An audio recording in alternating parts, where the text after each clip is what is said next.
नमस्कार मंडळी, कशा आहात तुम्ही? चला संक्रांतीचे तिळगुळ बनवूया। तर कढईमध्ये शेंगदाणे खरपूस भाजून थंड करायला ठेवले। त्याच कढईमध्ये तीळ टाकले आणि तीळ पण चांगले चटचट उडूपर्यंत भाजून घेतले। तीळ पण थंड करून घेतले आणि शेंगदाण्याचे पालकुट काढून 2 फाकड्यांमध्ये करून घेतले।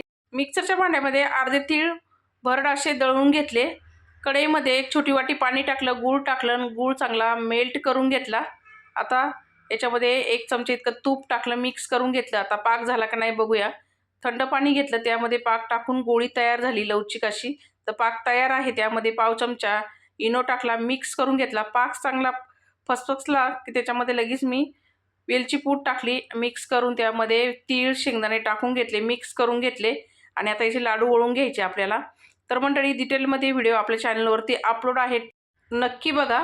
तर सर्व तिळगुळ आपले वळून झालेले आहेत, लाडू तयार आहेत मंडळी। तर तिळगुळ घ्या, गोड गोड बोला। धन्यवाद।